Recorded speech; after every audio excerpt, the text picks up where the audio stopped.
Estamos en un nuevo episodio de Voces de Tucumán por Radio 21 AM 1120 y en esta oportunidad vamos a realizar un homenaje. Vamos a escuchar en primera persona la vida del gran pianista tucumano Miguel Ángel Estrella en una entrevista que le concedió al equipo de Radio 21 que viajó hasta su casa en París en el año 2009. Allí estuvieron la directora de la radio, la contadora María Liliana Pacheco de Donofrio, Nadia Amarillo y Lucía Calvimonte. El equipo que viajó estuvo conformada por las tres que lograron tener este testimonio en primera persona de Miguel Ángel Estrella, que además tenemos que destacar que nuestra emisora recibió su apoyo en un proyecto para poder recrear la vida también de Juan Bautista Alberdi. En este episodio de hoy de Voces de Tucumán vamos a escuchar en primera persona cómo fueron sus distintos momentos, tanto en Tucumán como en Vinará, en la localidad de Santiago del Estero, en donde también vivió, y en París. Así que escuchamos a Miguel Ángel Estrella.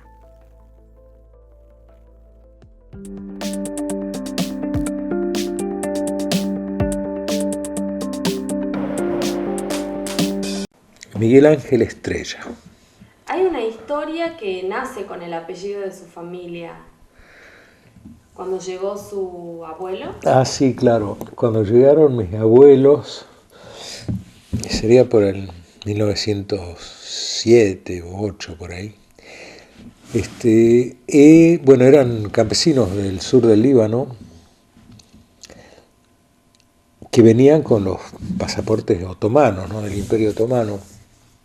Por eso nos dicen los turcos, ¿no?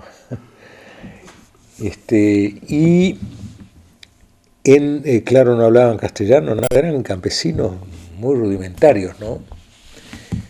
Y entonces les preguntaban el nombre, etcétera, y yo decía Najem. Y entonces, claro, el escriba dice, ¿qué pongo? Najem. No, a ver. ¿Qué quiere decir Najem? Y parece que hubo alguien que les tradujo eso a mis abuelos. Entonces dicen Najem. Entonces les dibujan un sol. Y ellos dicen, no, Najem. Y les dibujan una luna. Y también dicen lo mismo, ¿no? Entonces, la leyenda familiar dice que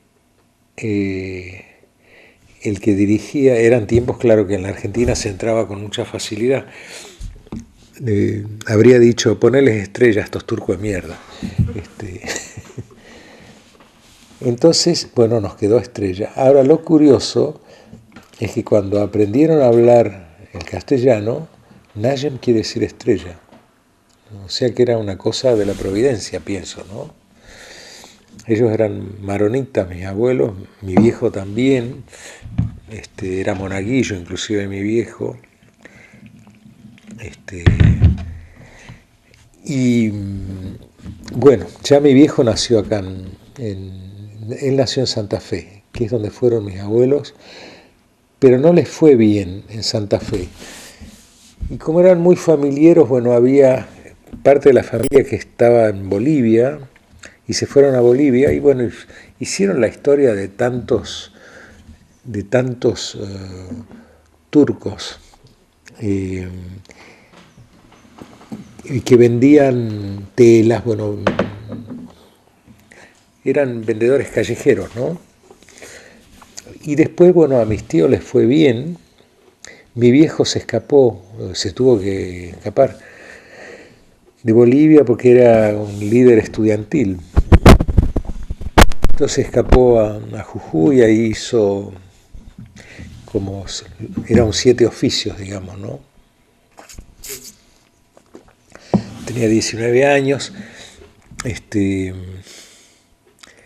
era agricultor, bueno, hacía crónicas deportivas,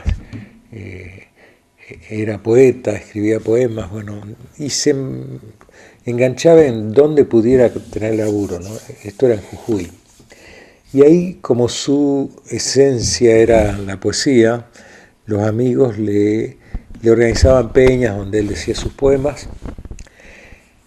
Y después lo empezaron a invitar de Salta, y así llegó a Tucumán para un carnaval. Mi vieja, que era nacida en Vinará, a unos 18 kilómetros de las termas de Riondo,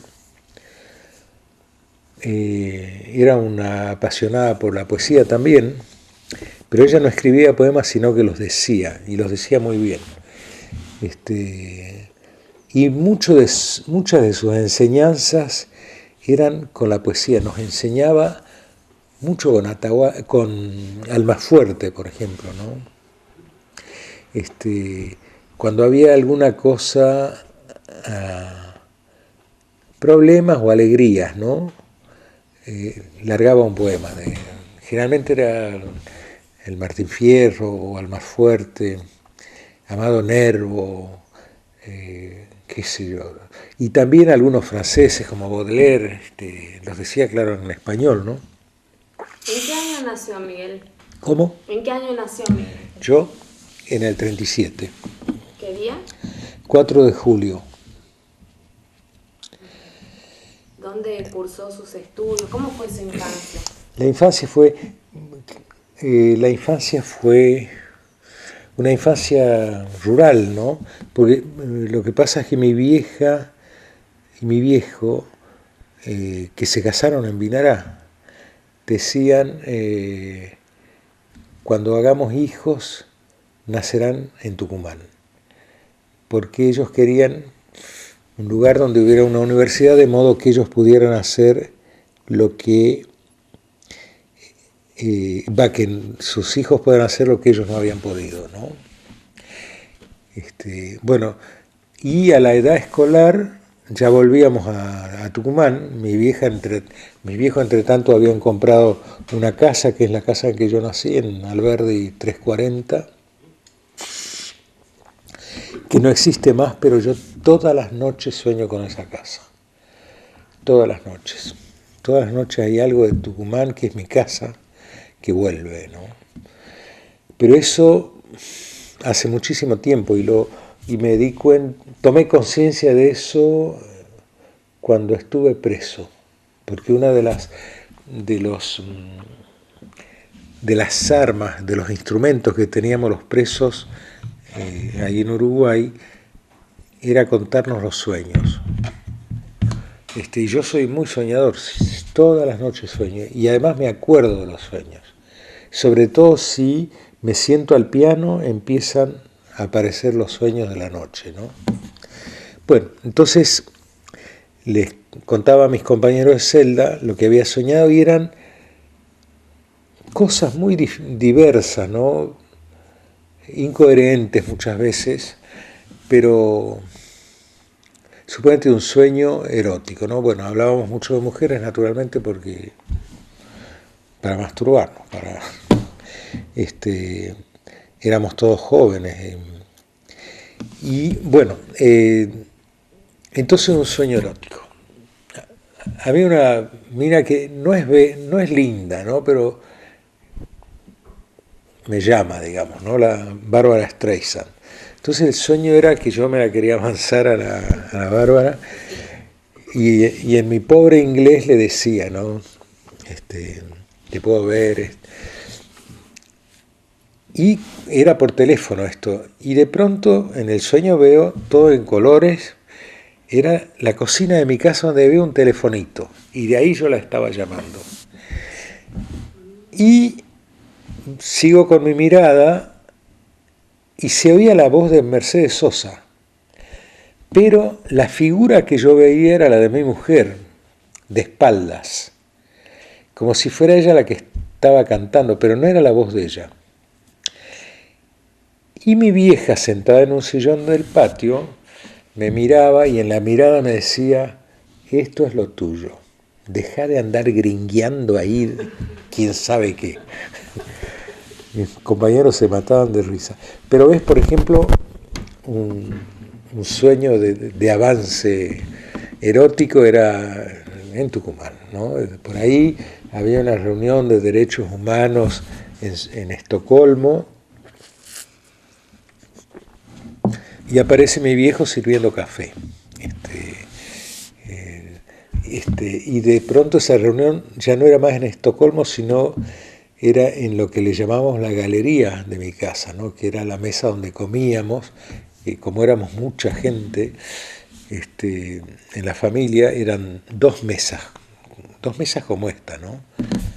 Porque el almuerzo era, sobre todo el almuerzo, era un almuerzo largo en que se hablaba de todo, sobre todo de política, ¿no? El centro de la discusión era política. Pero después aparecía todo, la escuela. Bueno, me preguntabas de la escuela. Cuando cumplíamos 6 años, entonces íbamos a Tucumán y yo estudié en la escuela normal, en la primaria, hasta 5.º grado. El 6.º ya lo hice en el gimnasio universitario, que eran los comienzos del gimnasio. En esa época funcionaba en la calle de San Martín, Junín.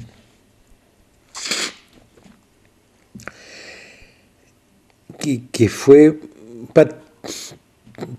Yo cuando me voy al pasado, pienso que tenía una vida hermosa. Mi infancia en Vinará, por ejemplo, está llena de cosas. Bueno, hoy no voy a hablar de eso, pero es muy rica, ¿no? Todo el lado mágico de la vida, todo eso es Vinará, ¿no? Ahora, en Tucumán, de mis estudios, lo más importante fue el gimnasio universitario, porque encontré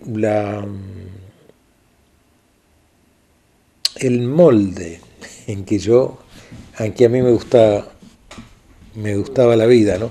Porque primero que había mucha camaradería, éramos pocos, muy pocos, en total en todo el colegio éramos 125, una cosa así.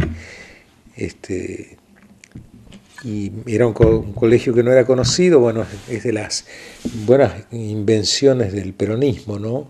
Un colegio humanista en que las carreras humanistas y el deporte y el arte, ¿no? Tuvieran una omnipresencia.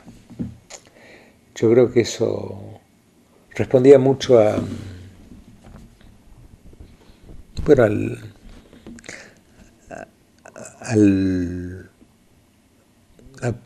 porqué de la creación de la Universidad de Tucumán, cuando decía los pies en la tierra y la mirada en el cielo, ¿no? El gimnasio no era eso. Entonces no había tabúes, no había ni tabúes religiosos, ni políticos, ni sexuales, ni raciales, nada. Estábamos todo el día en la escuela, desde las 8 de la mañana hasta las 6 de la tarde. Muchos almorzábamos ahí en la escuela, se comía bien y después, bueno, jugábamos en esa hora, después de almuerzo, hasta que comenzaba la tarde, los cursos de la tarde. Y a la tarde teníamos 3 horas, por ejemplo, con nuestro tutor, que iba a ser el mismo tutor toda la carrera. Y ese tutor tenía que estar a nuestra disposición para las preguntas que quisiéramos hacerle de algo que no entendíamos, referido a las materias del día siguiente. Y eso daba lugar a que se hablara de todo, ¿no? Se hablara de todo. Ahora, yo ahí tenía un conjunto folclórico, tocaba todos los días el piano en la escuela. Éramos 2 los que tocábamos el piano, el gordo Gramajo y yo.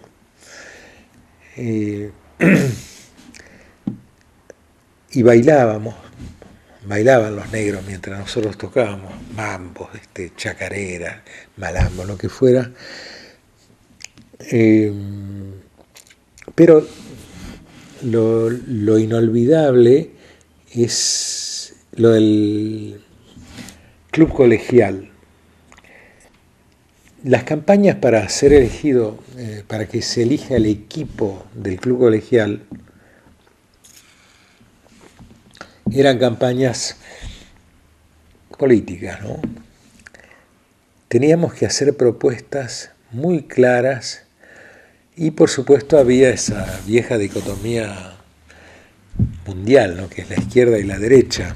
Yo naturalmente era de izquierda y era cristiano, cosa que muchos no entendían en la izquierda. ¿Pero por qué sos católico? Le digo, no es que sea católico, soy cristiano.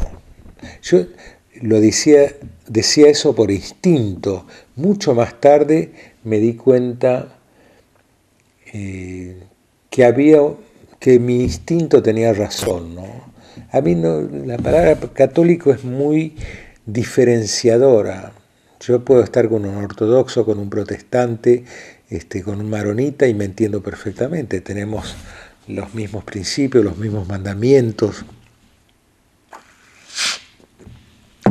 Bueno, entonces en la campaña electoral había mucha piña, por supuesto nos hacíamos mierda,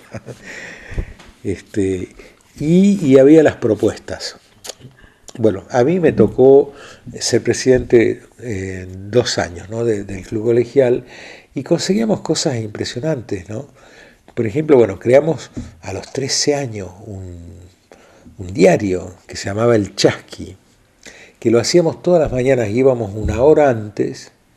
Yo me acuerdo que yo vivía lejos, ¿no? Bueno, lejos en Tucumán son 10 cuadras.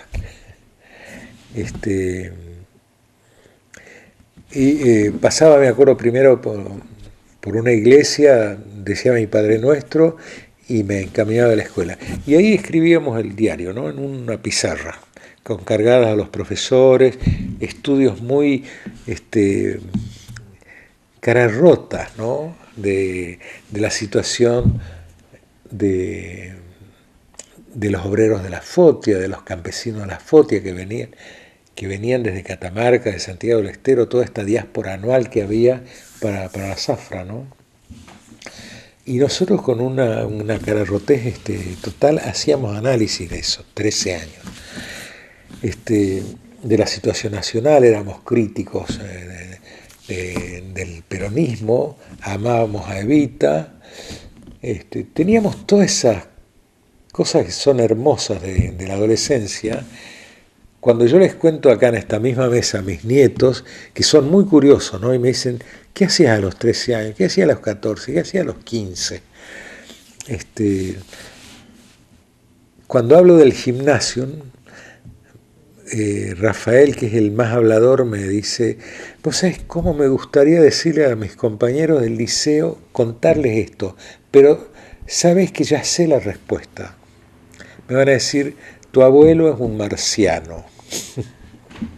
Porque inclusive en Tucumán, que sé yo, cuando fui a los 50 años de la creación del gimnasio, tuve una charla muy linda con los pibes, yo les contaba a los changos del gimnasio de la calle 25 de Mayo, y me miraban asombradísimo, ¿no? Porque, bueno, hacíamos un diario, después ya lo imprimimos, o sea que cada uno podía tenerlo y leer los artículos que escribíamos, ver los dibujos que hacíamos. Sería bueno rastrear eso, ¿no? Alguna vez cuando sea viejo me voy a ir a los archivos del gimnasio. Bueno, nos enteramos, bueno, creamos el primer teatro independiente de Tucumán, el Teatro Gimnas se llamaba, que fue el prefacio, digamos, de lo que pocos años después lo llamamos el Teatro del Cardón, y luego fue nuestro teatro, pero fue el primer teatro independiente. Y tuvimos la osadía bueno, leíamos, devorábamos poesía, filosofía, política, todo. y nos enteramos que había un teatro muy importante en Buenos Aires que se llamaba Fray Mocho, y les escribimos a Fray Mocho, les dijimos que éramos un grupo de adolescentes que teníamos un teatro. Ya habíamos sacado el teatro de la escuela, se llamaba Gimnas, pero un día jugando al billar entramos al bar Colón, que ya no existe más. Tengo una nostalgia de ese bar y aparece en mis sueños a veces una escalera que bajaba, me acuerdo. Bueno, y esa escalera la bajamos millones de veces, pero la primera vez fue con la idea de qué había abajo, ¿no? Había ratas, y estaba lleno de botellas, bueno, sucio. Entonces, también osadamente le decimos al dueño del bar, ¿qué le parece si hacemos un teatro ahí abajo? Y dice, chicos, pero eso no sirve, es sucio, está... Bueno, no, nosotros lo limpiamos. Y eran dos suerte de galerías, ¿no? Abajo, separadas por una pared. Entonces en una hicimos el teatro, que tenía 50 butacas, un pequeño escenario, y ahí hacíamos, me acuerdo, los primeros espectáculos eran farsas medievales, Ha llegado un inspector, una obra de Ardiles Gray, en que yo hacía de mudo y de tonto, y me excitaba terriblemente hacer teatro, ¿no? Y en la otra ala, paralela, era exposición de plásticas, ¿no? de pinturas. Y bueno, y ahí nos juntamos con la Peña del Cardón, que empezó a funcionar ahí en el Bar Colón, y ya se convirtió en el Teatro del Cardón.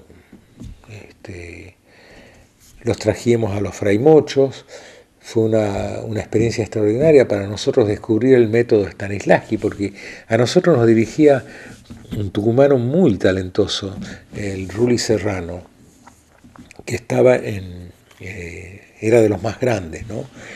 Pero que tenía 17 años, y un instinto de recreador, de lector de un texto para escenificarlo, era fantástico, fantástico.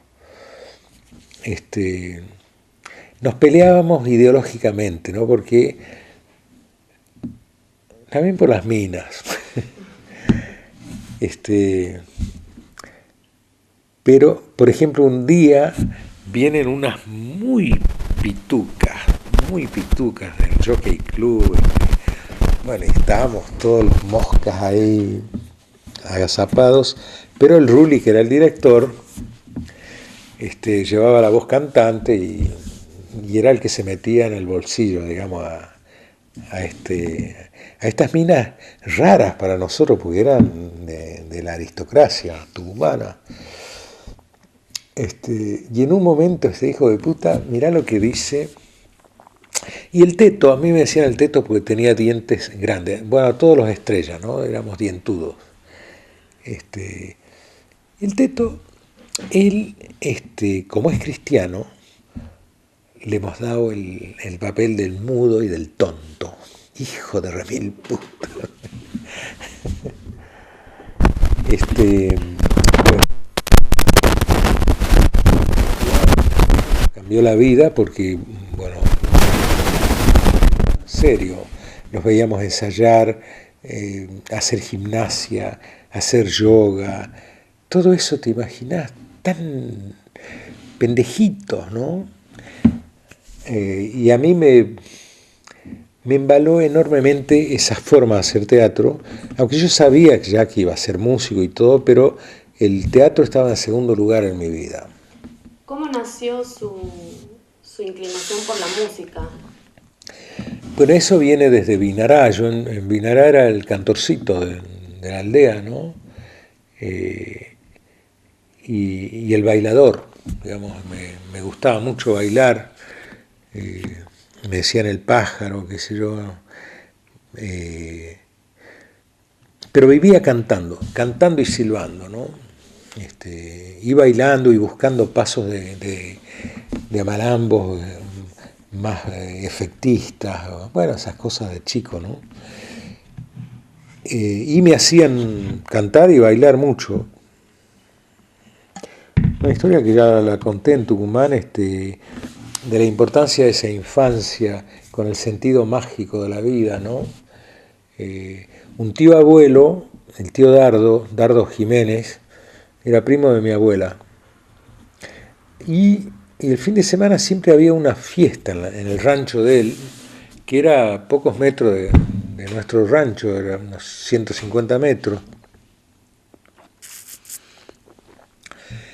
Y lo esencial de ese encuentro eran los casos que iba a contar el tío Dardo, que eran maravillosos, ¿no? Nos tenía suspendidos en el terror y en la magia, ¿no? Ahora después con mi hermano Jorge, que es un amigo importantísimo de mi vida, el mejor de todos mis amigos, pero como él decía a los 20 años, a mi hermano del alma, a quien me unen tantas diferencias. Mucha gente se pregunta cómo es que nos queremos tanto siendo tan diferentes, ¿no? Bueno, los casos, después con mi hermano Jorge, que es un gran investigador, digamos, rastreador, nos dimos cuenta que lo que hacía el tío Dardo era recrear ese caserío con historias. Es decir, cada árbol tenía su historia. Entonces, bueno, nos tenía suspendidos en esa magia. Bueno, y un día, esto ya tiene que ver con la música, mi abuela Pepa, es aquella vieja, mirá qué linda vieja era.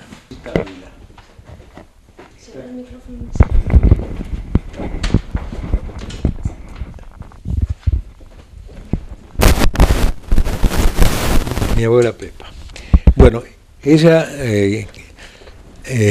nos decía siempre, ya saben que su abuela, hijitos, es discípula de San Pablo. Y San Pablo nos enseñó que cuando uno ama a alguien y le ve un problema, un defecto, tiene que llamarlo, mirarlo a los ojos y decirle, esto no está bien. Si el error persiste, se lo llama otra vez, se lo mira a los ojos y le dice, estás actuando mal. Y si no ha entendido la tercera vez, uno se lo dice a la comunidad. Eso nos enseñó San Pablo, decía la vieja Pepa. Bueno, yo tenía 5 años, ¿no? Y mi hijito tiene un defecto muy feo. ¿Qué es, abuela? Mi hijito es vanidoso. Y yo le digo, yo no sabía qué quería decir vanidoso. Dice, son esos que cagan más alto que el culo, mijito. ¿Y por qué me dice eso? Y dice, porque cuando cantas en lo del tío Dardo y te hacen bailar, bueno, cantas como un pájaro y bailas también como un pájaro. Todo el mundo te aplaude y vos te pones colorado, ancho, tenés la piel de gallina seguro y te corre un frío por la espalda, ¿no? Sí, abuela. Y bueno, esa es la vanidad, mijito. Entonces su abuela hubiera querido que sea sacerdote, mijo. Sacerdote, le digo. Dice, sí, los enviados de Dios en la tierra. Yo sabía curas, pero sacerdote no había oído nunca. Y le digo, ¿y cantan los sacerdotes? Me dice, no, mijito. ¿Y bailan los sacerdotes? No, mijito, es gente muy seria. Ah, entonces no voy a ser sacerdote. Dice, claro. Después me hubiera gustado que mi hijito sea médico para que la cure a su abuela cuando sea vieja. Y fue la primera muerte de mi vida, ¿no? La de mi abuela. 19 de agosto del 46.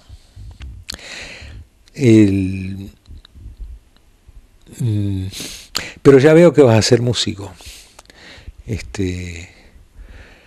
Bueno, pero lo que te voy a decir es lo siguiente. ¿Por qué te decía vanidoso? Fíjate vos que ustedes cada uno son muy diferentes. Éramos como 13 chicos, ¿no? Ahí en la casa. Porque ella además criaba a otros, a los que les veía rasgos de la familia, y suponía que uno de sus hijos era el padre de esos niños. Entonces los llamaba y le decía también lo que le dijo San Pablo, y nada, y los hijos decían, no mamita, no tengo nada, tiene tu misma ñata, adopta a ese niño, reconocelo a ese niño. Era una muñeca brava mi abuela, ¿no? Bueno, y cuando no los querían reconocer, los reconocía ella, hijos. Entonces hay primos míos que son tíos también. Bueno, todo eso fue bastante importante. Y la historia con la música tuvo un mensaje fuerte de ella, ¿no? Que me dijo, mira, tu hermano Jorge, él hace las casitas de barro perfectas, el ranchito, la puerta, la ventana, el caminito con los arbolitos, y en cambio las tuyas son todas chuecas. ¿Qué? ¿Se tiene que poner colorado de orgullo Jorge? No. Y el Puruco, ese era es un primo tío, porque lo adoptó ella. Vive ahí en la banda del río Salí, Puruco, y uno de nuestros grandes amigos, Compinche. Bueno, dice, Puruco ha tenido poliomielitis, ¿ves? Y anda a caballo mucho mejor que vos. Así que a cada uno Dios le da su gracia. Usted tiene la gracia del baile y de la música, pero vívala tranquilo, y para compartirla con los demás, no para estar diciendo, hoy yo estoy aquí. Muy importante eso, que te digan muy jovencito, una abuela por la que tenés veneración, ¿no? Adorábamos a nuestra abuela. Me voy a sentar. Bueno, voy a volver a Tucumán por la historia de Fray Mocho, porque bueno, a mí me embaló tantísimo el repertorio que hacían, ver los serios que eran para trabajar, y además lo que nos querían a nosotros pendejitos. Bueno, entonces, cuando terminó todo eso en Tucumán, que fue una estadía bastante larga, se iban a Salta y después a Jujuy. Y yo me quedé como si me hubieran sacado el chupete, ¿no? Ay, qué ganas de acompañarlos. Y yo era una especie de mascota para los mochos los llamábamos, porque en un pianito chiquitito, yo cuando ellos hacían yoga y gimnasia, que sé yo, les tocaba cosas, improvisaba, ¿no? En el tecladito ese. Bueno, entonces hablo con mi tutor, Carlos Cuarengui era nuestro tutor, profesor de historia él. Le digo, tutor, se van los mochos y yo quiero ir con ellos. Estás loco, mijito. ¿Qué más querés vos? Tenés salidas especiales cuando hay un ensayo de la orquesta y hay un pianista que viene. Vas cuando viene un gran maestro, vas a escuchar las clases. No entendés nada, pero tenés permiso para salir. Con el teatro, dormí cero. Ahora que se van los mochos, dormí. No, le digo, no sabe lo que es como un vicio esto de ver teatro todos los días. Bueno, tanto insistí que me dijo, bueno, anda a hablar con el director. Bueno, hablo con el director, me repite lo mismo que el profesor Cuarengui. El director era Luis Cano. Ya funcionábamos en esa época en la 25 de mayo. Y bueno, me hace el mismo planteo, bueno, pero también no sé qué palabras emplearía, pero le moví algo, ¿no? Entonces me dice, bueno, a ver, supongamos que yo te autorizo a irte 5 días. Lo llama al profesor Cuarengue y le dice, ¿cuáles son las pruebas escritas que tienen el curso de Miguel Ángel? Prueba de química, de griego, qué sé yo, de todo había. Dice, bueno, yo te dejo ir 5 días, pero cuando volvés tenés que hacer todas esas pruebas. O sea que vas a tener que estudiar. No te vas a dedicar todo el día a ver teatro y nada más. Bueno, y así fue. Me fui con los mochos a Salta y Jujuy, y de ahí me volví una noche. Pero todas esas cosas eran de un Tucumán maravilloso, ¿no? Porque teníamos una voracidad cultural, deportiva. Todo nos gustaba, ¿no? Y nos tirábamos a la pileta en todo. En el club colegial, por ejemplo, conseguimos cosas que cuando yo les cuento a mis nietos hoy, que estudian en la secundaria, el Rafael, no lo puede creer. Digo, vos sabés que los profesores tenían una reunión que se llamaba reunión de profesores. Y en el club colegial propusimos que los estudiantes tengamos un delegado en esa reunión de profesores donde se analizaba la marcha del colegio, cómo iba creciendo y cuáles eran las experiencias salientes. Había profesores de una gran iniciativa cultural como el profesor Mantero, que era profesor de inglés, un maravilloso porteño era. Y los sábados a la tarde estaban dedicados a la poesía, a la filosofía, a cualquier expresión artística y a conversar de lo que venga, ¿no? Son cosas muy fuertes que tienen que ver con la comunicación, con el amor, con lo que apostaban esos profesores en nosotros, ¿no? Por ejemplo, bueno, cuando yo estaba al fin de mis estudios, yo era pésimo en matemáticas, malo, pero maleta. Entonces, bueno, como estaba desesperado por irme a Buenos Aires a estudiar el piano, le digo, profesor Escalante, vivía, me acuerdo, en la General Paz, cerca de casa. Exímame, profesor. Si yo voy a examen me ponen 0. Bueno, se agarraba la cabeza y me dijo, Changuito, te voy a eximir, porque me encanta cómo tocas el piano y creo en vos, pero prometeme, firmame con sangre que nunca vas a elegir una carrera que tenga que ver las matemáticas. Bueno, si eso fuera hoy, le diría, papito, la música es pura matemática, está la inspiración y todo, pero no sé, había el primer director del gimnasio era el profesor Leguizamón, para mí inolvidable, nos hacía llorar cuando hablaba, porque era de una verba calma pero apasional, ¿no? Y el Día de la Bandera, por ejemplo, la forma en que hablaba, o cuando hablaba de la colonización, de las cosas terribles que vivieron nuestros pueblos,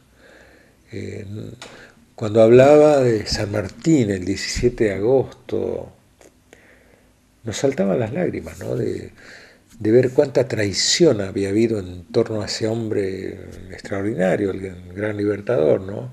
Y las contradicciones de la época, cómo era la relación con Bolívar. Nos calentaba mucho el alma, ¿no? Y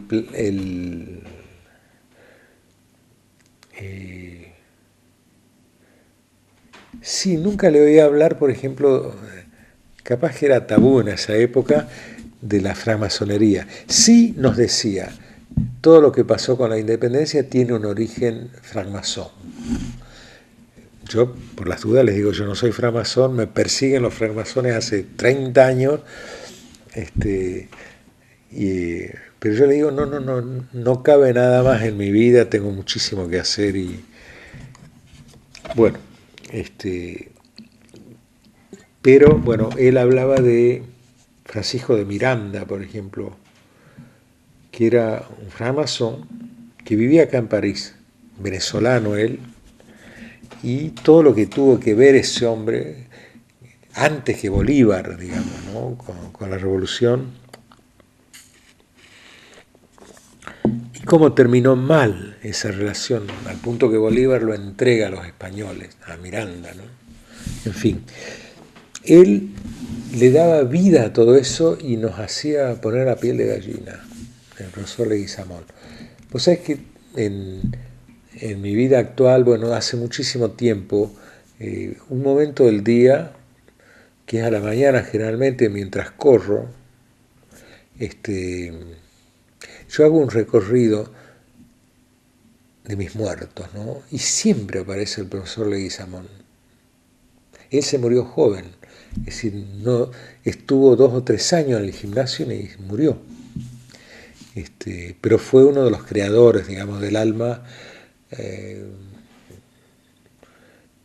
del espíritu con que fue creado ese colegio, ¿no?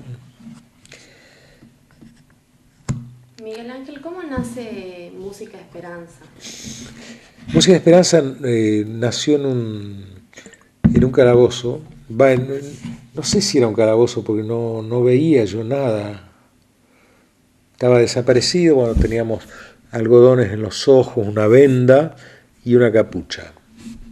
Y estábamos con las manos atadas a la espalda y los pies engrillados. Y yo, a ver cómo hacerlos, porque soy demasiado tucumano para contar largo del Plan Cóndor, ¿no? Que era eso. Yo sabía vagamente que, aunque me haya ido a Uruguay, podía desaparecer en Uruguay. Mirá la locura de aquellos tiempos, me fui a Chile porque estaba mi hermano, buscando un lugar en el mundo pero cerca de la Argentina, quería estar pegado a la Argentina.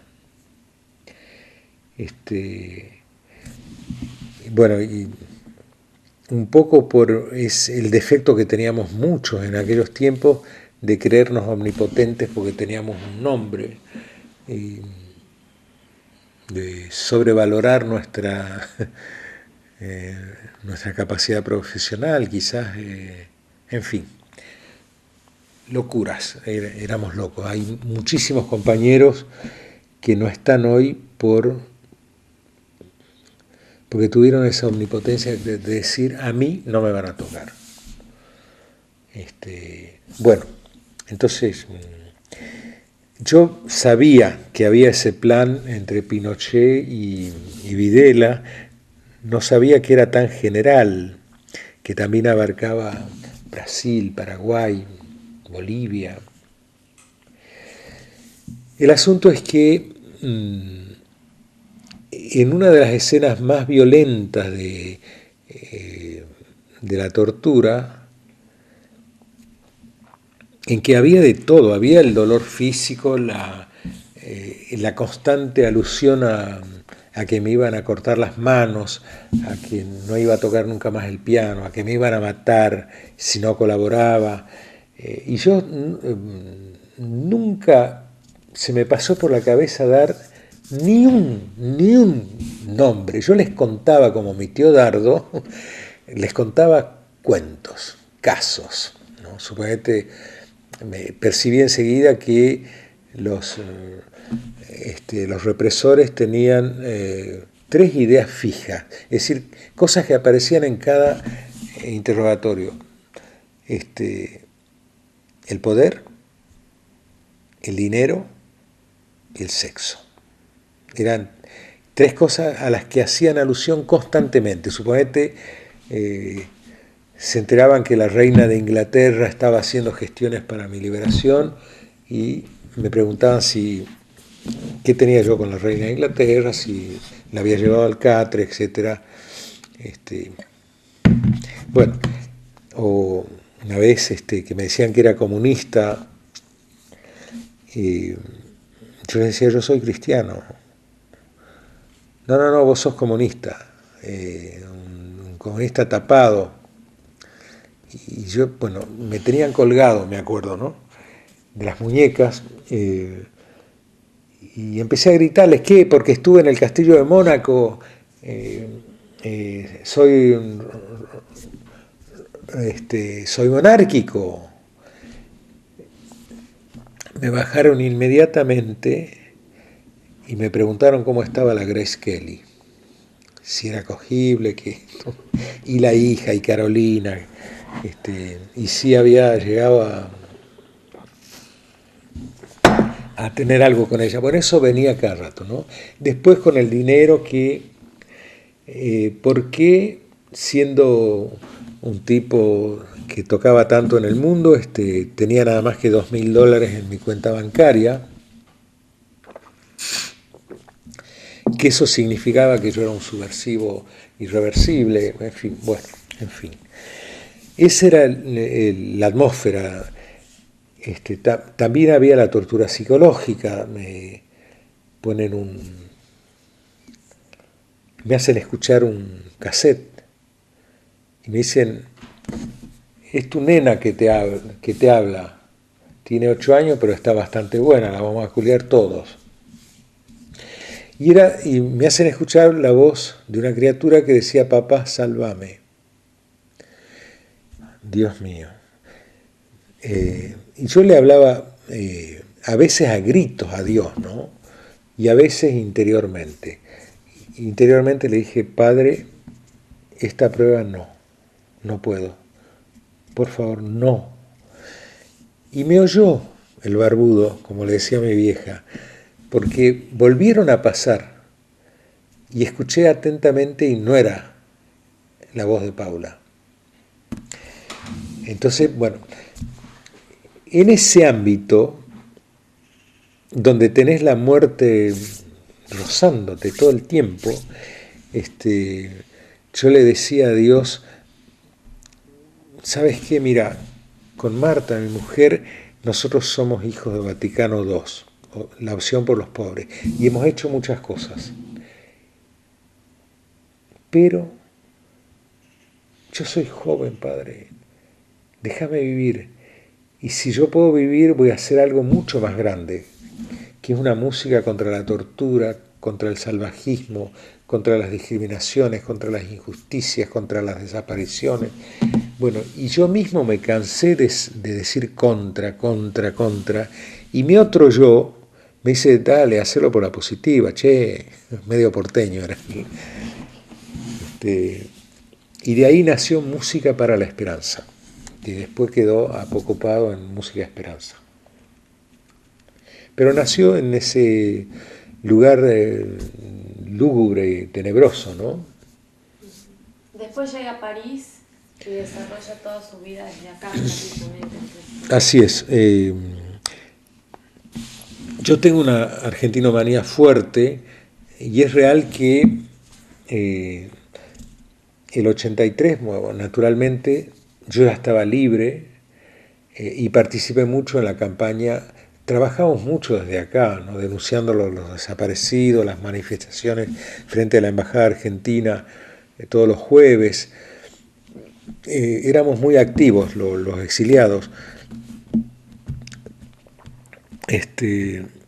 Pero yo no veía las horas de que llegue la democracia para volver a Argentina. Bueno, y ese momento llegó, fui a Argentina, como estaba en medio de una gira de conciertos. Me acuerdo que llegué para Navidad del 83, pero el 15 tenía que estar tocando acá, de enero, ¿no? Pero fue como no sé, fui a Tucumán, Dios mío, con mi hermano, acariciamos los árboles, los naranjos de la calle Alberdi, que habíamos trepado tanto de chicos, ¿no? y la historia de cada casa, caminar con él recordando todo eso. No sé, era como recuperar un amor loco, de una infancia, de una adolescencia fuerte, en fin. Visitar el convento de enfrente de mi casa, donde que había sido testigo de mi necesidad de estar en regla con Dios, por ejemplo, ¿no? De mi relación con algunas de las monjas, que también aparecen todos los días en la hermana Rosario, que era mi consejera, que era muy diferente al cura Martín, que no me quería perdonar porque todos los sábados le iba con la misma historia, porque mis viejos habían permitido que yo a los 13 años viva con una chica en casa, ¿no? Y fue un amor largo, 5 años. Bueno, el cura, que tenía sus aventuras con, todos sabíamos con quién, me decía, basta, Miguelito, todos los sábados la misma historia, no te puedo perdonar, no te puedo absolver. Bueno, esas contradicciones tenía. En cambio, la hermana Rosario, ella hacía la vista gorda a esas pulsiones de adolescente caliente, digamos, ¿no? Bueno, fue una especie de sueño. Cuando volví acá, como les dije a mis hijos, chicos, vamos a empezar a hacer las maletas, nos volvemos a Argentina. Y bueno, los chicos me decían, chicos, ¿no? Pero Lucio me decía, papá, es un país destruido, tantos años de dictadura, etcétera. Tuvieron razón, ¿no? Bueno, ellos dijeron, no, nosotros empezamos a estudiar, acá queremos por lo menos terminar, después veremos, pero nos da aprensión ir a Argentina. Entonces, bueno, decidí que me iba solo por 4 meses para probar. Bueno, y viví lo mejor y lo peor. Lo mejor eran los reencuentros con el público, con los viejos amores, con nuestra historia, con algo muy diferente al exilio, claro, porque podías hablar y ver a las gentes que si no eran, bueno, los que habían muerto, como el caso de Benito Romano, por ejemplo, que fue uno de nuestros mentores para Gerardo Vallejo y para mí en la Fotia, ¿no? Atilio Santillán, que bueno, que lo habían muerto la víspera del golpe. No estaban esos personajes, pero estaban, me acuerdo una de las reuniones que quise hacer fue con el intendente radical de entonces, ¿cómo se llamaba? No me acuerdo, un turco como yo era, el primer intendente de la democracia. Chevaya estuvo después. Bueno, total que lo invité a él a una reunión en la Fotia, la que la Fotia había sido mi lugar de militancia fuerte, la Fotia y la Federación Indígena de los Valles Calchaquíes.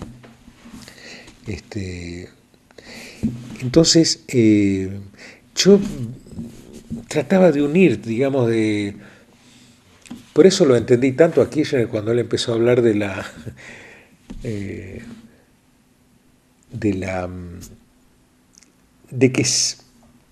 que esas dos fuerzas, el radicalismo y el peronismo, no podían ser antagónicas, que no podíamos caer en lo de Boca River. Entonces la transversalidad yo la entendí muy bien, nada más que ya ven que es muy difícil, ¿no?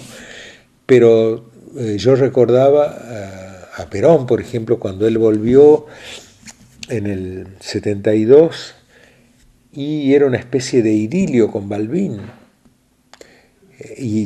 Bueno, y lo veíamos ahí en Gaspar Campos, a mí me tocó presenciar reuniones en que me acuerdo que una periodista le pregunta a Perón, general, ¿pero qué es esto? Se ve casi todos los días con Balbín, hablan, hacen proyectos. ¿qué está pensando en una candidatura Perón-Balbín? Y Perón, ¿qué le contestó?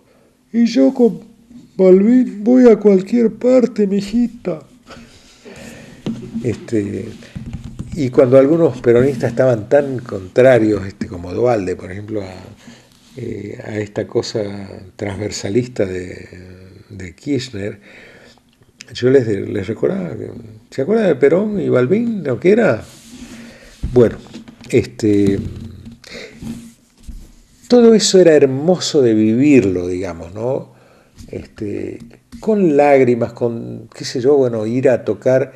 Mi primer concierto de la Vuelta a Argentina quise que fueran Los Valles, a manera de símbolo, y el segundo en el Teatro San Martín, que era el lugar que me despertó la pasión por el piano, escuchando a una pianista polaca. Todo eso era hermoso y muy fuerte. Y había lo peor también. Lo peor era que no podía llegar a Alfonsín. Yo le contaba un día a Alfonsín que de pura casualidad nos los vuelos del France, como yo no me pude quedar en la Argentina porque no tenía trabajo, desgraciadamente. Armé un presupuesto especial para ir 6 veces por año y llegaba a pasar la mitad del año en la Argentina, ¿no?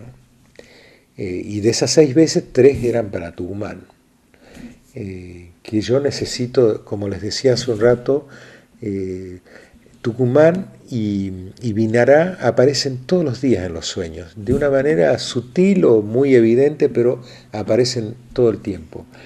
Y cuando yo hago el recorrido de mis muertos, hay un espacio especial para mis muertos de Tucumán, ¿no? Gente que, así como el profesor Leguizamón o la hermana Rosario, gentes que han tenido una impronta muy fuerte. Gerardo Vallejo, por ejemplo, ¿no? Aparece también todos los días. Víctor Masú, pese a nuestras diferencias, ¿no? Pero eran cuando niños,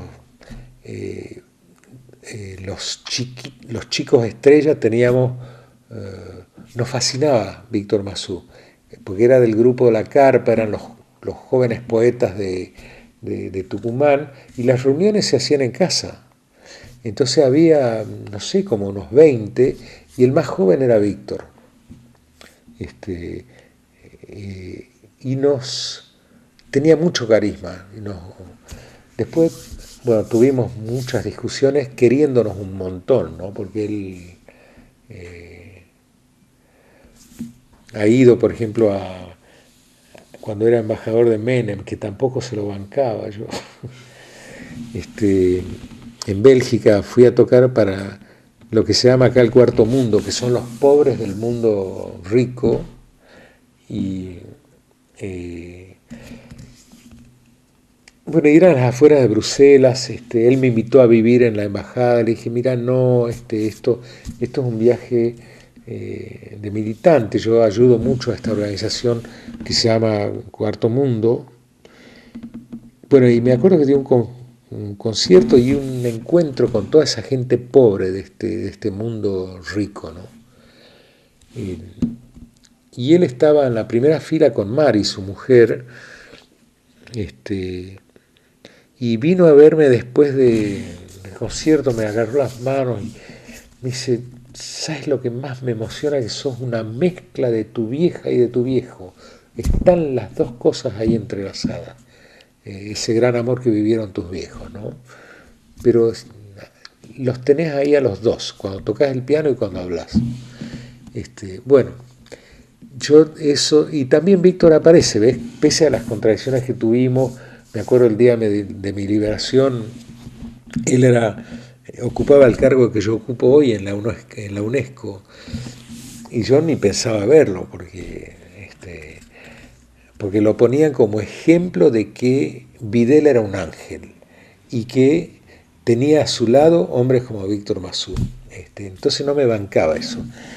Pero bueno, él insistió muchísimo que me quería ver,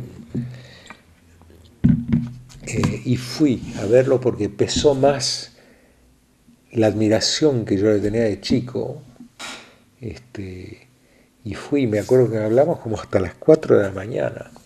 Y él había hecho muchas gestiones, y me confesó que, dice, vos sabés que había militares que te defendían, militares que seguramente eran peronistas, pero defendían cómo te tiraste a la pileta con, en el peronismo, en la juventud peronista, y ser colaborador voluntario de la FOTI, de la Federación Indígena, para los programas de educación, de cultura,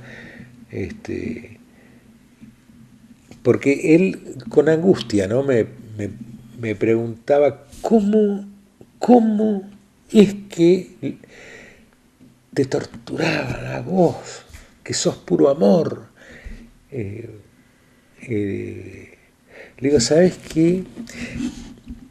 Los milicos, vos habrás tenido mucha fe en Videla, yo jamás creí en eso, y todas las veces que me llamaron para que fuera a verlo, dije jamás podría estar sentado al lado de un tipo así. Le digo, mirá lo que me decían en la sesión de tortura, ya cuando vieron que no les firmaba nada, que no les daba ni un dato, porque cuando me preguntaban, fulano de tal que te llamó desde La Paz, Bolivia, tal día, y yo les contaba la historia de ese que me había llamado, cómo era la novia, y los enganchaba por ese lado, que era una azafata, que era una alemana divina, y les contaba historia, y ellos se enganchaban, yo no los veía, ¿no? Porque teníamos toda esa cobertura. Pero eran 20 minutos que les contaba una historia a lo tío Dardo, y se enganchaban. Y eran 20 minutos que no me torturaban. Bueno, le digo, yo me daba cuenta que iba ganando. Ellos decían, hijo de puta, deja de rezar porque acá Dios somos nosotros, somos los dueños de la vida y de la muerte. A los gritos me decían eso, ¿no? Y vos te crees que porque te llamás Miguel Ángel Estrella alguien mueve un dedo por vos, estás solo con nosotros, solo. Y de pronto Vinará aparecía, ¿no? Y era la voz de mi mujer, que estaba muerta, Marta, que me decía, tené coraje, mi amor, sos miles. Y en la otra oreja, la voz de Nadia Boulanger, que era mi maestra acá, que estaba viva y que es la que inició el movimiento que me salvó. En que me decía lo mismo que Marta, ¿no? Tené coraje, sos miles. Y era cierto, ¿ves? Ese es el realismo mágico, digamos, de nuestro Macondo argentino.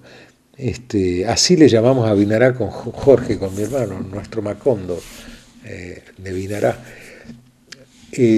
Bueno, entonces yo me daba cuenta que iba ganando por esas voces de ultratumba que me venían, y también porque en la primera escena, la primera sesión de tortura te fajan sin preguntarte nada, es decir, para que sepas qué te espera, ¿no?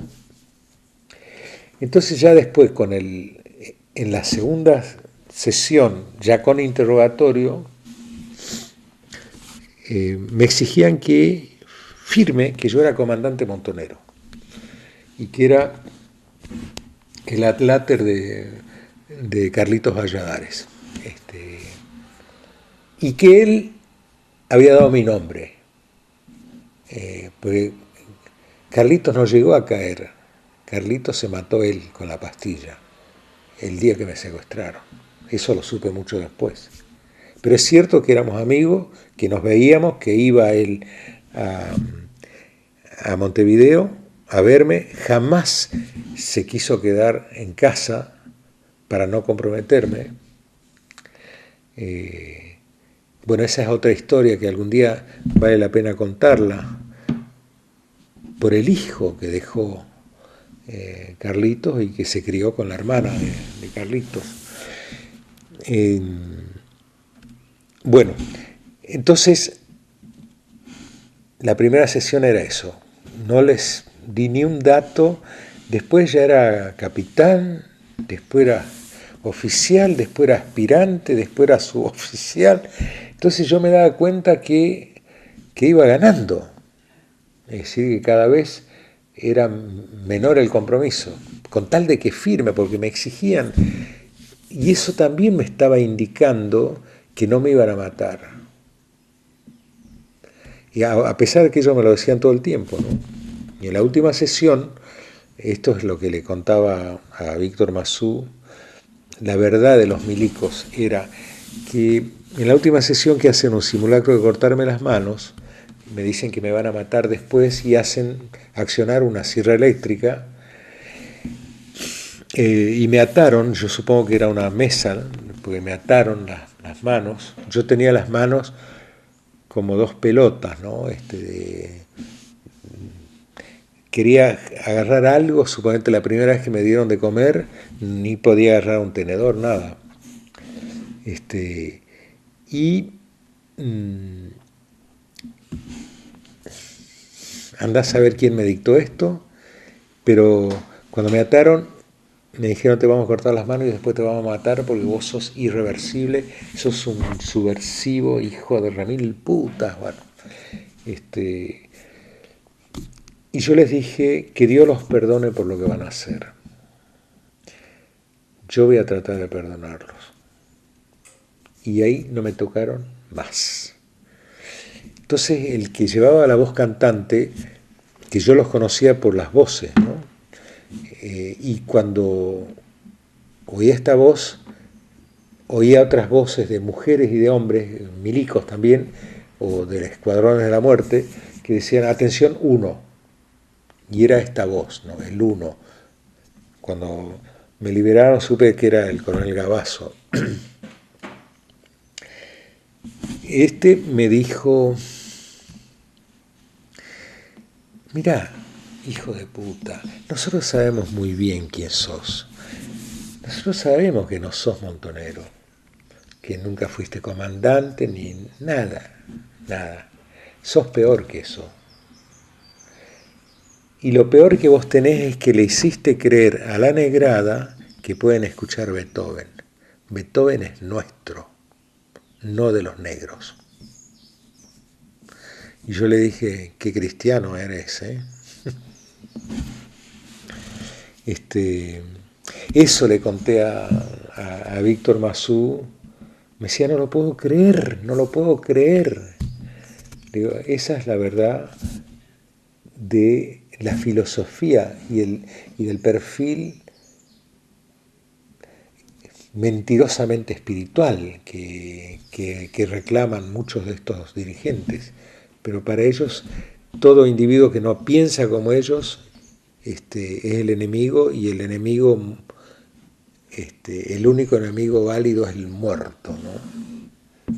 Entonces digo, a mí me salvó todo lo que hicieron mis colegas del mundo entero, y la UNESCO, que mandó 2 emisarios secretos para negociar con los militares uruguayos de que no me trasladaran a la ESMA, que era mi destino, era mi destino. Eso lo supe también por una tucumana que estuvo en la ESMA, la Kika Osatinsky, que nos vimos casi clandestinamente en Ginebra cuando nos liberaron por la cantidad de especulaciones que había en torno a esa cosa jodida que tenemos en las izquierdas también, ¿no? Macera liberó. Primero que no daban puntadas sin hilo, y eligieron mujeres viudas de grandes jefes montoneros, entre ellos Kika Osatinsky.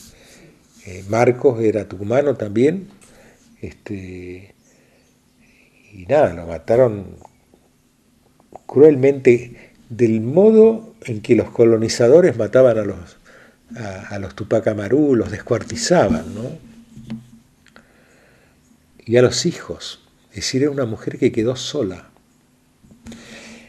Bueno, ella fue una de las viudas elegidas y la mandaron primero la llevaron a Tucumán. Hay compañeros míos que la vieron en la calle de Tucumán, en plena dictadura, año 79.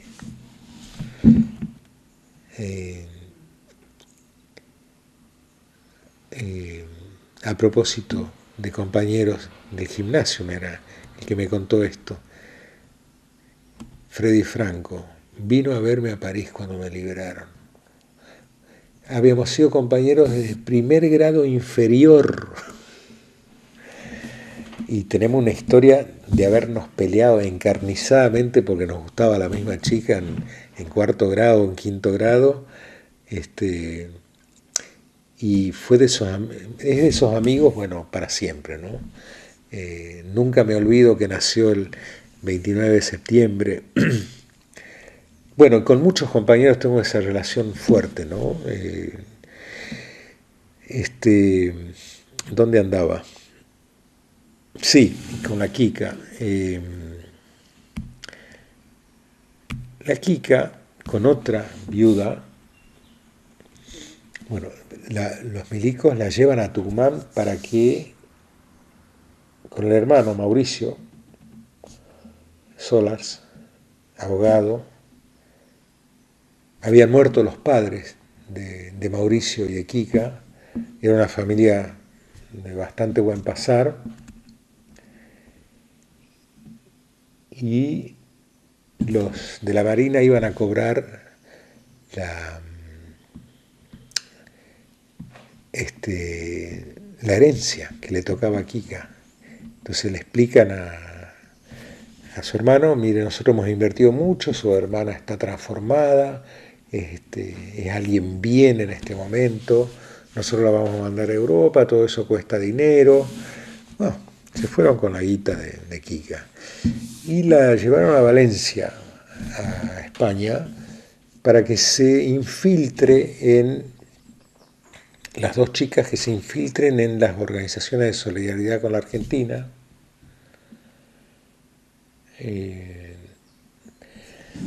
Y ahí las dos muchachas estas se escapan y se van a la frontera con Francia, entran en Francia y se encierran 2 días en un hotel acá en París y anotan todo lo que se acordaban de la ESMA y todo lo que vieron y lo que vivieron. E hicieron acá, esto era en el 79, la primera conferencia sobre la represión en Argentina. Fue acá en París en el 79. A mí me liberan en el 80. Ahora había mucha, cuando hablaba hace rato de esos fantasmas que suele tener la izquierda, ¿no? ¿Por qué está viva ella y no Marcos? Suponiendo que ella había podido colaborar, ¿no? Yo creo que esas mujeres jugaron un rol dificilísimo de equilibrio en un hilito en que no había que caerse porque ibas a los aviones de la muerte, ¿no? Y yo creo que lo hicieron con bastante habilidad y talento, ¿no? Y astucia femenina. El asunto es que yo dije, la quiero ver a Kika, me he enterado que está en Ginebra. Ah, no, dice, no cuentes con nosotros, me respondían. Y era como una especie de misterio. Entonces se acercó una mujer de Amnistía Internacional suiza y me dijo, yo te voy a hacer un encuentro con ella, pero va a ser un encuentro silencioso en una plaza, no en un lugar que te puedan fotografiar. Y mirá vos las cosas, ¿no? Año 80 yo estaba recién liberado. y nos encontramos en una plaza, hacía frío, me acuerdo. Y Kika me contó, dice, ¿vos sabés que tu destino era la ESMA? Le digo, suponía que sí, suponía. Le digo, pero contame. Dice, mira, más o menos unos 10 días antes que te secuestren, hicieron circular en la ESMA una foto tuya. Y nadie te conocía. Y yo tampoco. Dice, yo no sé, era una foto rara, pero cuando me mostraron, me insistían mucho, vos sos tucumano, lo tenés que conocer. No, no lo conozco, pero lo decía sinceramente.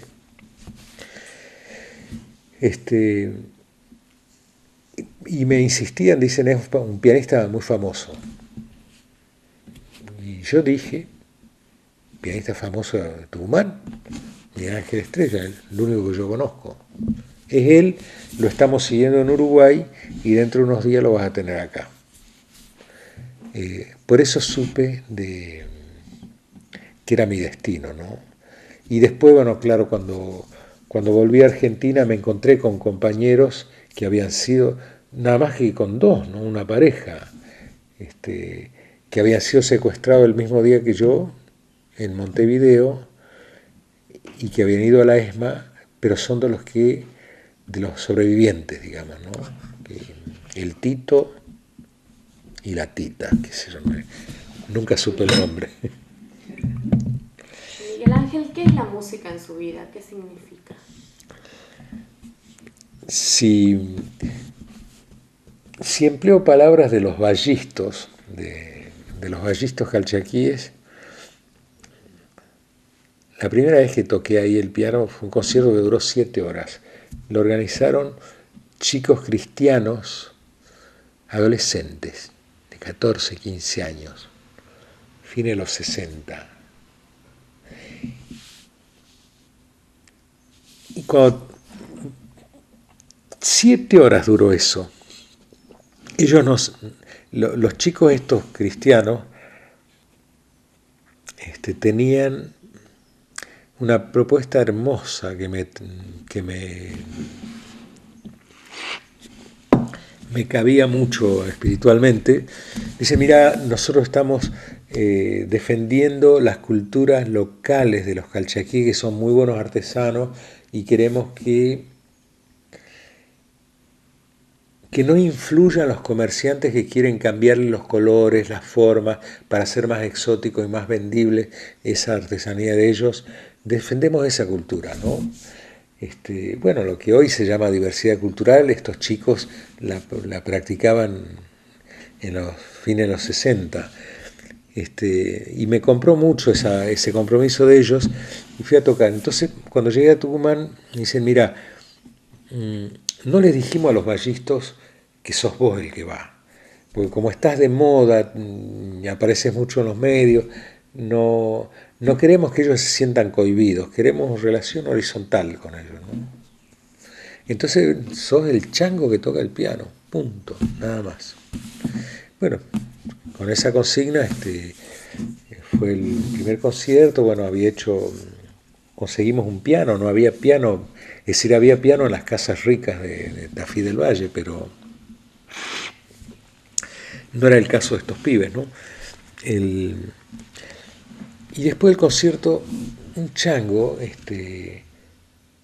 se había creado un ambiente fuerte,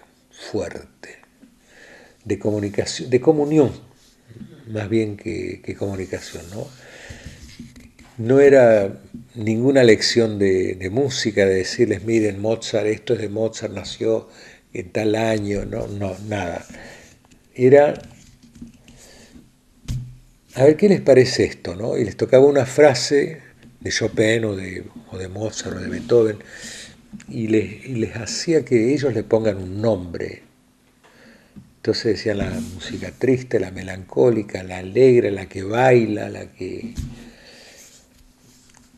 Y se creó esa cosa que yo aprendí con ellos, digamos, a convertir un concierto, ¿cómo se llama contemporáneamente eso? Interactivo. Es decir, que haya una participación del público, ¿no? lo aprendí ahí, en Tucumán. Y después lo practiqué en toda América Latina y también en el cuarto mundo de aquí, o en África, o en Medio Oriente, con el mismo resultado. Bueno, es decir, crear la comunión. Entonces, habíamos comenzado a las 4 de la tarde y eran las 11 de la noche. Yo estaba que me silbaban las tripas, de hambre. Y un chango dice, che, ¿y ahora qué hacemos? Yo le digo, vamos a comer, denme de comer, carajo. No, dice, ¿qué hacemos ahora? Di eso, vamos a comer. No, ¿qué hacemos con esto, con eso que sale de este instrumento? Ah, con la música. Sí, me dice. Y le digo, dice, porque nosotros no vamos a poder vivir más sin esto. Porque esto es como una droga. Uno se quedaría aquí hasta pasado mañana escuchándote. Le digo, mira, la palabra no me gusta, ¿no? Droga, no me gusta. Dice, sin embargo, vos parecés un drogado cuando tocas. Es una droga. Y es mi droga cotidiana, 5 horas y media por día, por lo menos. Ayer hice 5 horas porque fue un día muy complicado. Pero conservo, me acuerdo que mis hijos me decían, cuando me costó mucho aceptar este cargo, y ellos querían aportar a que yo acepte, dice, mira, es el único cargo que no podés decir que no. Pero si lo aceptás, conserva tus rituales. Los rituales son los 2 momentos de reflexión interior. Como les contaba hace un rato, desfilan todos mis muertos, todos mis vivos, digamos los más importantes, ¿no? De cada etapa de mi vida, balances, autocríticas, proyectos, bueno, están las horas de piano. Yo a la mañana, cuando me levanto, empiezan a aparecer los sueños y cuando no aparecen me siento al piano y ya sé que hay una música del día, ¿no? Que va a darle belleza al día. Son las cosas más variadas. Puede ser una meditación de Juan Sebastián Bach o un balsecito criollo, una samba de Atahualpa, un movimiento de una sonata de Beethoven. Las cosas más variadas, pero son metejones. Yo les llamo los metejones matinales, y cuando yo paso 1 hora o 1 hora y media nada más que regodeándome con eso, es decir, que la llamo la música del día, sé que me puedo bancar cualquier cosa durante el resto del día, ¿no?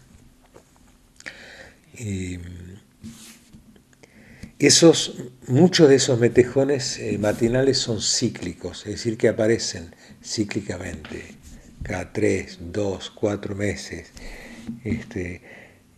Y ya en la 3ª o 4ª aparición me doy cuenta que tengo que ponerme serio y decir, bueno, esto es un signo de que yo tengo que domar esta música. Yo cuando hago un recorrido de lo que fue mi vida, primero todas las mañanas le digo al flaco de arriba, gracias papá, por la vida, porque dormí bien, porque tuve lindos sueños, porque me espera un día de trabajo, gracias.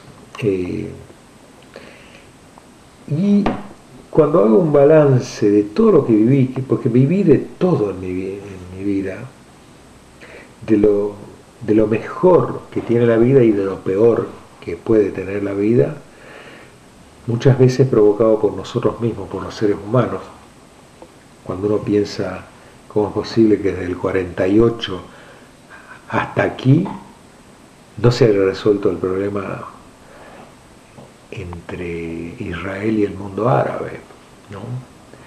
Esas son responsabilidades de seres humanos, ¿no es? Dios no tiene nada que ver en todo esto. No tiene nada que ver con los kamikazes ni con nada de todo eso. Bueno, yo me digo, qué suerte. A ver, ¿cómo dirían los chicos de hoy? Mi nieto, uno de mis nietos me podría decir, y bueno, lo que pasa es que vos hiciste la tuya. Y es cierto, yo creo que eso define bien,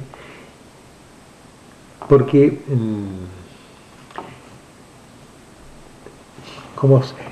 yo estoy repleto de amor, amo al ser humano, creo en el ser humano, soy infinitamente confiado en el ser humano, me equivoco terriblemente. Contrariamente a mi mujer, que era el contrapeso, digamos, que era, decía, no se puede dar todo ese amor a todo el mundo. Hay gente que se acerca a vos porque las minas quieren tener un fato con vos y punto. Yo me las veo venir de lejos. Por suerte estoy aquí. Si no, bueno, tenía razón. Hay mucha gente que se acerca por algún interés especial, ¿no?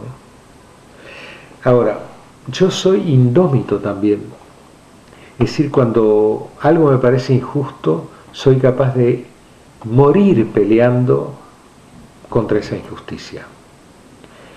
Entonces, en cosas que son más leves que la muerte, como es la elección de una carrera, bueno, cuando éramos jóvenes, veinteañeros, nos querían vender como ganábamos premios, y nos empezábamos a ser conocidos como la pareja ideal, que esto, que aquello, pero los agentes de concierto, los empresarios, fijaban las líneas de conducta. Es decir, si ibas a almorzar con Mirta Legrand tenías que hablar de fútbol, tenías que decir que vos jugabas al fútbol. Yo le decía, pero me gusta jugar, pero soy pésimo. Pregúntele a todos mis compañeros del gimnasio, le van a decir que era el peor. No, pero un pianista que juega al fútbol. Bueno, todas esas mentiras, nosotros le decíamos que no. Y me acuerdo que a los 25 años tuvimos horas de discutir y de buscar cómo íbamos a tener nuestro lugar en este mundo si éramos tan indómitos, ¿no? A todo decíamos que no, a todas las propuestas comerciales. Y bueno, haciendo la nuestra. Es decir, decidimos que una parte de nuestro trabajo, por lo menos la mitad, o la mitad más uno, iba a estar dedicada a la lucha contra la pobreza, a la lucha para que los de más abajo puedan tener voz. Y toda, digamos, lo que fuimos tejiendo en aquellos años cobró una gran dimensión, claro, después de, a partir de mis 30 años, en que hice una opción de vida, de no tener empresarios, yo era el secretario de Marta y ella era mi secretaria, nunca nos faltó trabajo, nos decían en todas partes, tanto allá en Argentina como en México, como acá en Francia o en Inglaterra, van a morir pobres como Job ustedes porque no se puede tocar gratis, porque después todo el mundo quiere gratis. Yo le decía, bueno, hasta ahora no nos falta trabajo, nunca nos faltó ni trabajo, ni cómo mantener a nuestra familia, o sea que indómito frente a las propuestas comerciales, yo elegí ser un músico social, y cuando me quedé solo, eso continuó. Y cuando las penurias que me tocó vivir, que son las penurias de decenas de miles de sudamericanos en los tiempos de las dictaduras y del Plan Cóndor, me afianzaron en la convicción de que esa era mi mejor verdad, para mí. No es que yo me vaya a poner a criticar a otros colegas que están en la vida comercial, bueno, es cosa de ellos. Yo creo que cada uno elige. Yo lo que al flaco le digo todos los días, para mí, para mis hijos, para mis nietos, para todos los que yo quiero en este mundo, es que nos ayude a elegir lo mejor que tiene nuestra alma. Eso es.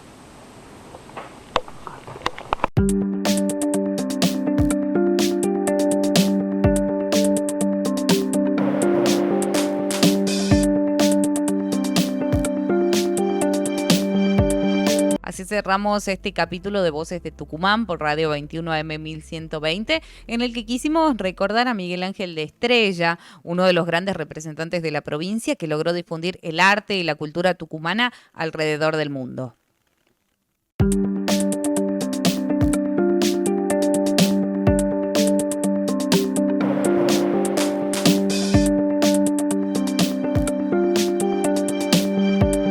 Estos trailers que a partir de hoy salen con diferentes destinos en la primera etapa al interior de la provincia y luego a cada barrio de San Miguel de Tucumán, llevando la última tecnología en un tema tan sensible que tiene que ver con la vida del ser humano.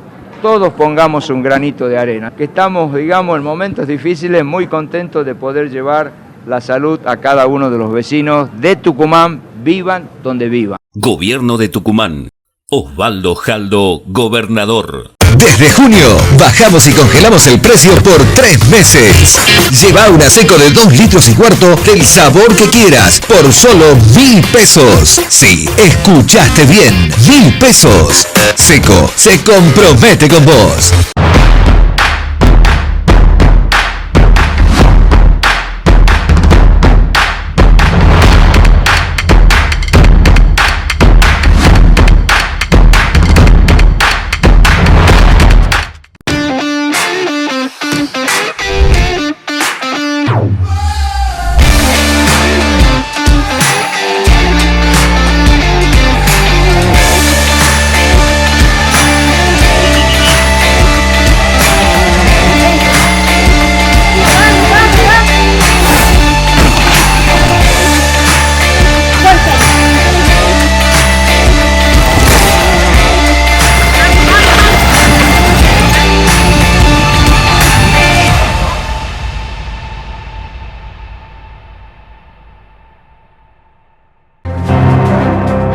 Concepción recuperó la autonomía perdida. En enero de 2024, la municipalidad decidió no firmar el acuerdo fiscal municipal y culminar esta etapa que duró más de 20 años con el gobierno provincial.